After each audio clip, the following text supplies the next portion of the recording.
In a moment, an attempt in Russia to declare Santa Claus a foreign agent.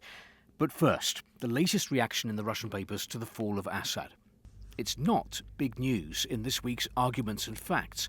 If we flick through the paper, there's a commemorative coin for the 80th anniversary of victory in World War II, free arm wrestling classes in Moscow. Syria is on page 32, where we read that Damascus's friendship with Moscow had been exaggerated and that in Syria the biggest loser is Iran. But a political scientist tells Nezavisima Gazeta, we need to say it straight. Russia and Iran suffered a major defeat in Syria. Turkey, on the other hand, scored a big victory. This is a supplement in Komsomolskaya Pravda. It's the newspaper of the Russia-Belarus Assembly. From what this political scientist, Fyodor Lukyanov, says, it's clear that events in Syria are a blow to Russia's image. Before Russia became the key player in Syria, no one, neither Saudi Arabia or OPEC Plus, had any intention of talking to us. Who are you, they thought. But when we demonstrated our influence there and our capabilities in an area which is vitally important, including for the Persian Gulf, the conversation changed. It's clear that now it's impossible to restore even the status quo that existed up to a few weeks ago.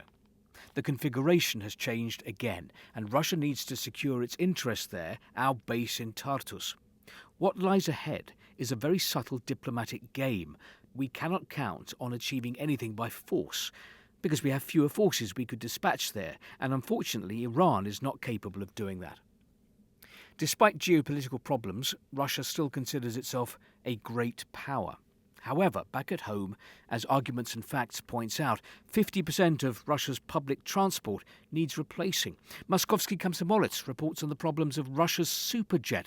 The wretched child of the Russian aviation industry needs modifying, and this is confirmed by the sad statistics for a plane that had been given such a fine-sounding name by its creators.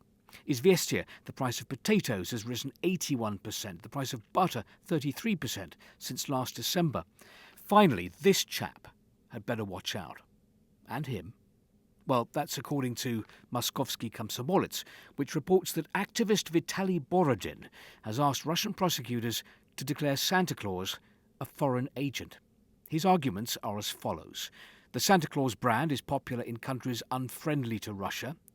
2, it supplants the image of our own homegrown grandfather Frost.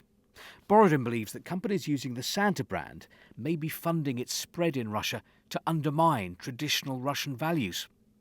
The writer takes a dim view of this proposal and wonders whether next year Mr. Borodin will try to ban the New Year holiday itself. After all, in ancient Rus, New Year was celebrated on the 1st of September without any pomp or any tree.